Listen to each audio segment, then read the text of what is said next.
O que quase ninguém percebe é que Gênesis capítulo 1, verso 26 contém uma frase que deveria nos parar imediatamente, mas que lemos rápido demais para notar. A maioria das Bíblias traduz assim: E disse Deus: Façamos o homem à nossa imagem, conforme a nossa semelhança. Façamos. Nossa imagem, nossa semelhança. Pare e pense por um instante. Com quem Elohim está falando? Para sentir o peso dessa pergunta, você precisa olhar para tudo que veio antes. Até este verso, o capítulo inteiro é narrado no singular. Elohim disse, e havia luz. Elohim separou a luz das trevas. Elohim chamou ao firmamento céus. Elohim fez os dois grandes luminares. Elohim viu que era bom. Verso após verso, é sempre um sujeito, uma voz, uma ação. O singular é tão constante que se torna o ritmo do capítulo.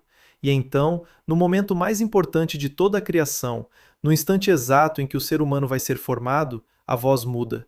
Não é mais faço, é façamos. Não é minha imagem, é nossa imagem. E aqui está o detalhe que nenhuma tradução consegue mostrar por completo. A palavra hebraica usada é naasê, ou façamos. É um verbo conjugado na primeira pessoa do plural. Mas o nome de Deus naquela mesma frase, Elohim, aparece o capítulo inteiro acompanhado de verbos no singular. Pense nisso. A própria palavra Elohim já é, na forma, uma palavra plural em hebraico. Ela termina com a desinência in, que normalmente marca o plural, como em querubim e serafim. E, no entanto, em quase todo o texto, ela rege verbos no singular. Elohim bará. Elohim criou, no singular. A gramática hebraica faz isso de propósito, unindo uma forma plural a uma ação singular, como se a própria língua estivesse guardando um mistério sobre a natureza de Deus. Então observe o que acontece no verso 26. O nome plural Elohim, que o tempo todo vinha com verbo singular, de repente aparece com um verbo no plural, naasê. A tensão que estava contida na gramática se abre por um instante, e a Bíblia não desperdiça nada. Se a voz muda exatamente aqui, no clímax da criação, não é descuido, não é erro de copista, é proposital. Ao longo dos séculos, 3 grandes explicações surgiram para esse plural. Vamos olhar cada uma porque essa frase é séria demais para ser tratada com leveza, e porque cada leitura tem defensores sinceros que merecem respeito. A primeira explicação é o chamado plural majestático. A ideia é que reis e autoridades antigas falavam de si mesmos no plural para expressar grandeza e dignidade. Seria como um soberano dizendo, nós decretamos, quando na verdade decide sozinho. Aplicado a Gênesis, façamos, seria apenas a maneira solene de Elohim falar de si. É uma leitura possível e muitos a defendem, mas ela enfrenta um problema real. O hebraico bíblico, diferente de línguas posteriores, raramente usa o plural majestático em verbos. Não é um padrão que aparece de forma clara em outros lugares onde Elohim fala de si mesmo. Então, essa explicação organiza a gramática, mas deixa uma lacuna. Ela responde como, mas não responde bem. A segunda explicação vem da tradição rabínica e é muito antiga e respeitável. Segundo ela, Elohim estaria falando com a corte celestial, com os anjos que o cercam. Façamos o homem seria um convite ao conselho dos seres celestiais, um gesto de inclusão. Há beleza nessa leitura, e ela aparece em comentaristas judeus importantes, mas ela também tropeça em um detalhe que o próprio texto coloca logo a seguir. No verso 27, a narração diz que Elohim criou o homem à imagem dele, e repete, a imagem de Elohim o criou, no singular, não a imagem deles. Se os anjos tivessem participado da criação, seria natural que a imagem fosse compartilhada, que o texto dissesse, imagem deles. Mas a criação volta imediatamente ao singular. Então note o contraste. Quem falou, falou no plural, mas quem criou, criou no singular. O convite foi plural, a obra foi de um só. E os anjos, em toda a Escritura, nunca são apresentados como criadores.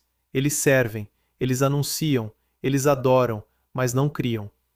E é aqui que chegamos à terceira leitura, aquela que não olha só para o verso, mas para o cânone inteiro. E se o plural não for sobre majestade nem sobre anjos, mas sobre algo dentro do próprio Elohim? Para enxergar isso, volte ao começo do capítulo, porque a resposta já estava plantada ali desde o início. No verso 2, antes mesmo da primeira palavra de criação, o texto diz que o Espírito de Elohim pairava sobre a face das águas. O Espírito não aparece no meio da história. Ele está presente desde o segundo verso, antes da luz, antes de qualquer coisa formada. Agora, junte uma segunda peça. O Evangelho de João, capítulo 1, abre deliberadamente com as mesmas palavras de Gênesis, no princípio, e declara que no princípio era o Verbo, e o Verbo estava com Elohim, e o Verbo era Elohim. E continua dizendo que todas as coisas foram feitas por meio dele, e que sem ele nada do que foi feito se fez. João não está inventando uma ideia nova. Ele está lendo Gênesis e dizendo: aquele Verbo por meio de quem tudo foi criado já estava lá, no princípio. Então observe o quadro completo. No princípio, Elohim cria. O Espírito de Elohim paira sobre as águas. O Verbo, por meio de quem tudo foi feito, está presente. E então, no instante de formar o homem, a voz diz: façamos. Não dois deuses, não três deuses, um único Elohim. E o texto hebraico é absolutamente firme nisso. Deuteronômio capítulo 6, verso 4. O verso que Israel recita até hoje declara: ouve, ó Israel, Yahvé nosso Elohim, Yahvé é um. E preste muita atenção na palavra escolhida ali para um. Não é uma palavra qualquer, é Echad. E Echad não significa necessariamente um número solitário e indivisível.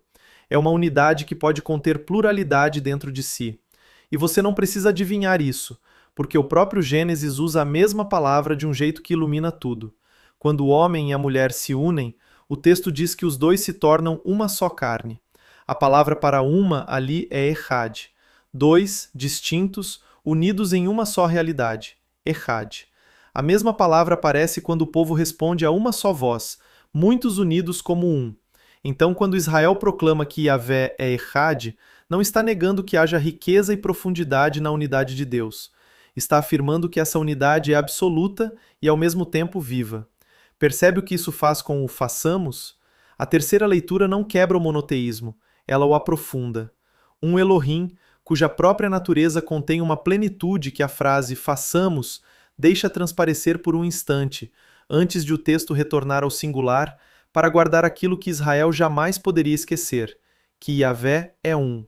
O plural se abre e se fecha como uma porta, o suficiente para você ver, e logo se recolhe para proteger a verdade central. Agora precisamos ter cuidado, porque aqui é fácil exagerar. Isso não é forçar uma doutrina inteira dentro de um único verbo. Isso não é caçar mensagens secretas em cada letra. É deixar o texto conversar com o texto, a Escritura interpretar a Escritura. O verso 26 levanta uma pergunta genuína, e o próprio verso 27 já começa a respondê-la, e o restante das Escrituras continua respondendo página após página. A frase não é um código, ela é uma porta. E quando você lê o cânone inteiro, você percebe quem estava do outro lado dela desde o princípio. Porque se o Verbo estava presente na criação, então Yeshua não começa em Mateus. Ele não surge de repente no Novo Testamento. Ele está ali no façamos, ali no Espírito que paira sobre as águas, ali antes da luz, antes do homem, antes da queda. Silencioso, presente, fiel.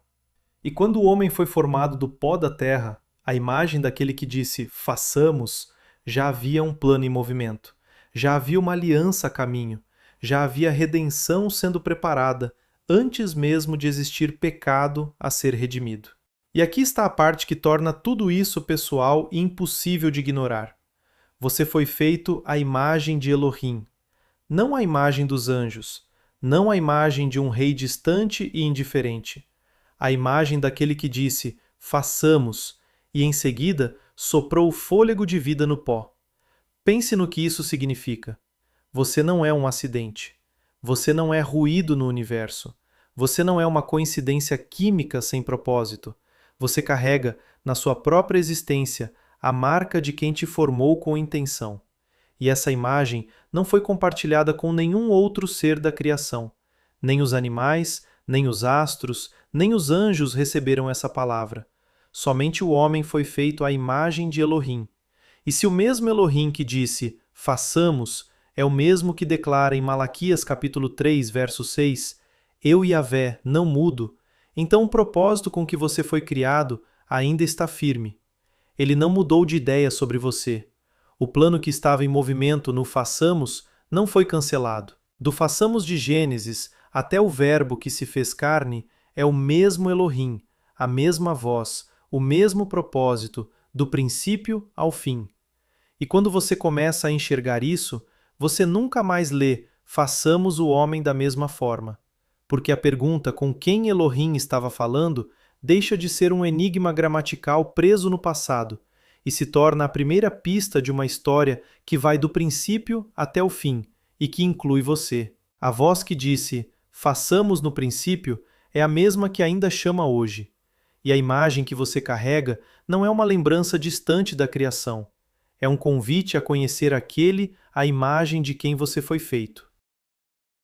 Se esse conteúdo te edificou, compartilhe e abençoe outra pessoa com esse vídeo. Shalom!